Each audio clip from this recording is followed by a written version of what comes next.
I'm currently watching the Eagles-Commanders NFC Championship game, and all day I've seen clips of the Browns-Chiefs playoff game a few years ago with the no call and the Jarvis Landry hit. So if you are ready to watch the Browns play in the AFC Championship game, let's get 500 likes on today's episode.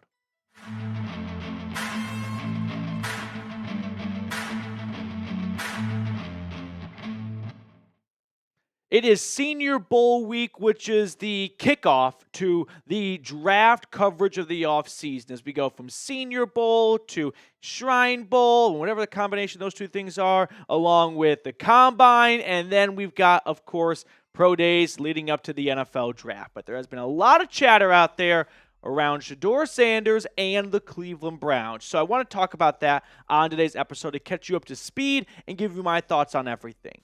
First, some background information. Sanders is not practicing or playing this week at the Reese's Senior Bowl. It's a little unusual to show up but not participate. I will say, I can't think of an example of a healthy player showing up and not playing. If you just don't want to play, then you just don't go. But to go and not play is a little peculiar. We'll put it that way. Now, the report is that the Browns, Titans, and Giants all instructed Sanders not to practice, which is also a very peculiar thing. I don't know if those three teams look at him as a finished product in terms of their evaluation. They don't need to see him in pads anymore, and they have their minds made up, so they don't want to risk him getting injured. I don't really have a good answer as to why those three teams told Sanders not to practice. I can't remember an example of this happening recently. Maybe I'm just showing my age, but this is a little bit of uncharted waters. There's plenty of examples of players just not going to the Senior Bowl. A lot of Ohio State guys, Notre Dame guys are like, I'm not going. We just played all that college football. Our season ended a week ago. I'm not ready to kind of get the pads back on, and I need my body to rest a little bit. But to be told by a team, please don't practice, that is strange. And I'm not confident enough to say that's either a really, really good thing, an okay thing, a bad thing. Who knows what to make of it. But there's something there. And on top of that, there is this clip that has been going around Twitter and social media of a player asking Shedeur Sanders, well, I'll just play the clip for you. Say you a Cleveland Brown. That's what they say, word on the street. I don't know where I'm going, I'm just thankful, bro, whoever picked me. Look at that. Shedeur did not seem super thrilled. Did he not? I think he's probably, and rightfully so, in a little bit of like PR mode of, I don't want to burn any bridges. I don't want to say anything negative. But he definitely didn't say anything positive. And it's just a little clip, and it's probably something we don't need to make a big deal out of, but it's something. And in the pre-draft process, these crumbs and nuggets add up. I mean, it's not like a no one went to his birthday kind of thing with Bo Callahan, but it's just something to file away in the back of your head of, if you're going to use the second overall draft pick on a player, you would prefer that player to be beyond thrilled to be joining your organization, not a hostage. And it didn't seem to me like Sanders was over the moon excited about being drafted by the Browns. And you should be over the moon excited if you are the second overall draft pick. Now, a lot of people have been pointing to Dion, saying, well, he has not spoken up and said his son will not play for the Browns. So therefore, the Browns have the green light to draft him because that's been a topic of conversation. My thoughts on the Dion picking, what team his son plays for goes like this. Dion is going to stay quiet until he can't stay quiet anymore. There's no sense in Dion making a fuss about where his son can or can't play if the Browns aren't even interested in drafting his son. So until rumors come out that they are heavily interested in Shedeur Sanders, I think Dion's going to sit back and just let the process play out a little bit. And if he has to intervene, then he will intervene. But if the Browns aren't interested in Shedeur and they like Abdul Carter and the Titans like Cam Ward, then there's no sense in Dion already stirring the pot a little bit for his son before he gets to the NFL.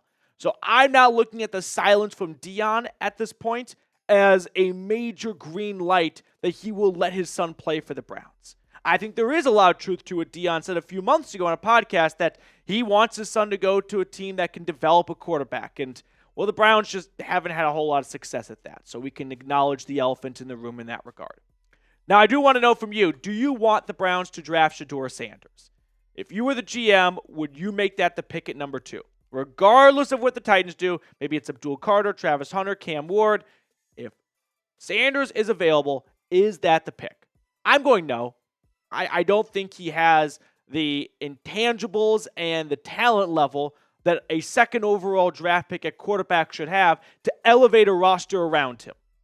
Like we're seeing Jaden Daniels. I'm just watching right now. The Eagles just scored again. But Jaden Daniels, he did not step into a stellar cast and crew in Washington as the second overall pick, and he elevated everyone around him.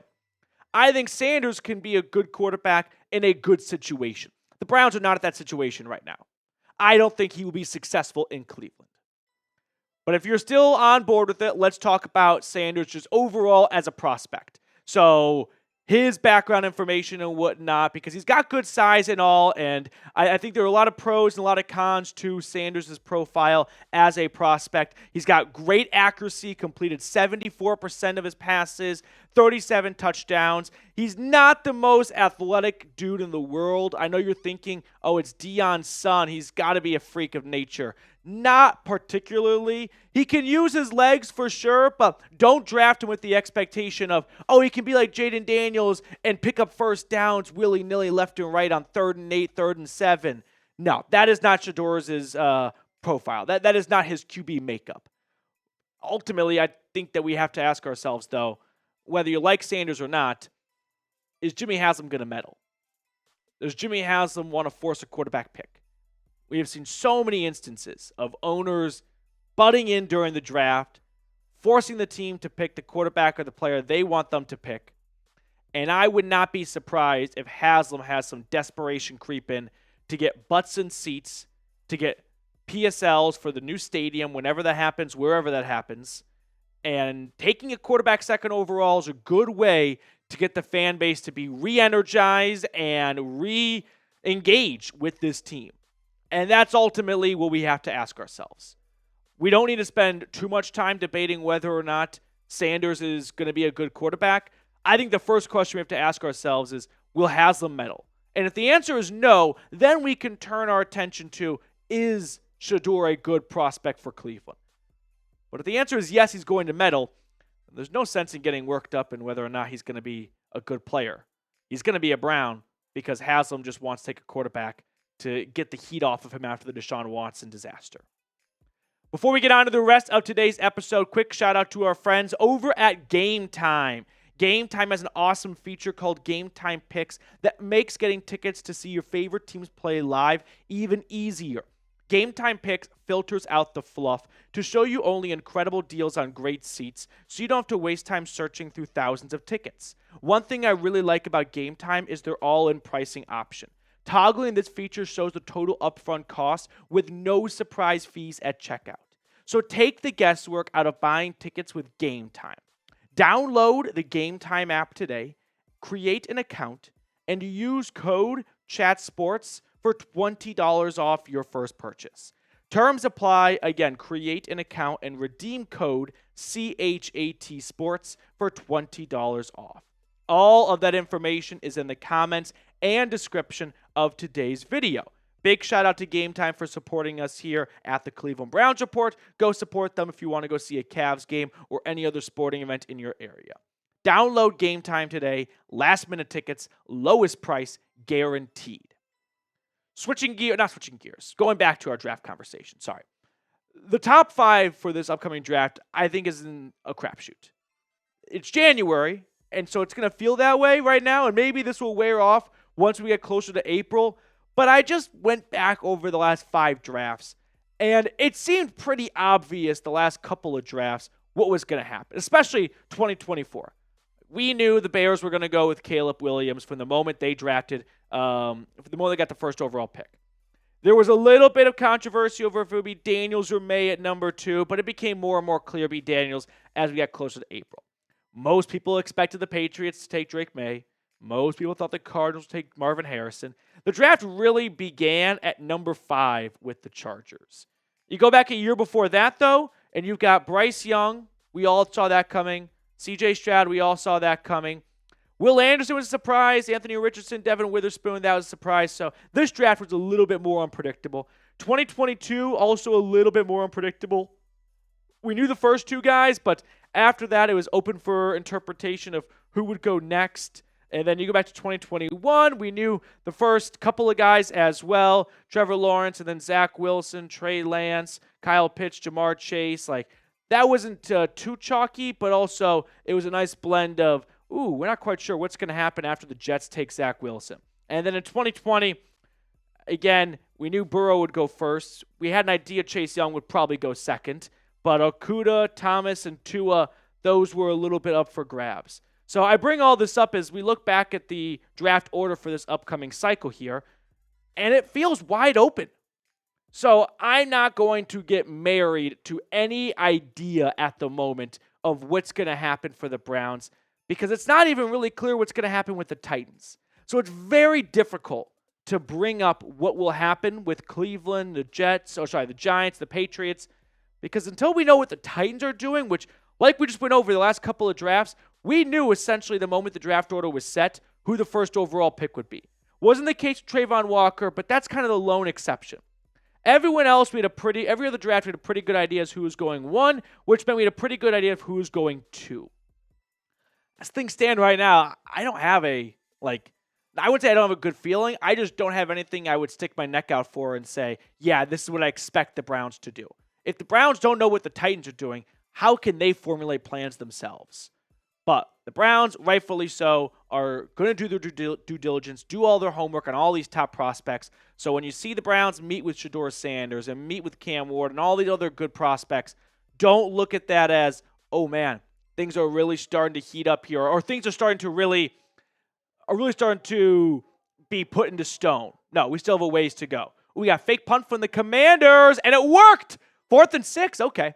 Now, to wrap up the video, we can't just kind of look at Mel Kiper's big board here and just take a look at some of the possible options for Cleveland, because there was a video that came out, we put out a couple of days ago, regarding what the Titans want to do with that first overall pick and seeking a generational player. And my first reaction was Travis Hunter, but it appears that is pointing more to Abdul Carter. So if Carter goes to the Titans, maybe the Browns decide, hey, we can get our quarterback that we thought wouldn't be available, like Cam Ward, with the 2nd overall pick. But smokescreen season, a long ways to go. If they trade back, they could end up with one of these guys right here. I'm a big fan of Will Johnson as a prospect. I think he'd be a surefire thing for Cleveland, which I don't think is a bad option for them at the moment. We almost forgot. We got to pick a card. Reed, which card do you want to go with? Let's go with King of Clubs. King of Clubs. I'm going to go with King of Queens. Is it? I used to like it a lot. Reruns have not done it justice, I feel like. I liked it a lot coming home after middle school. My issue is like Carrie, she's so mean to Doug. I don't know why. I know why Doug doesn't leave her, but she should leave him if she hates him that much. Okay, here we go. No. 9 of Clubs.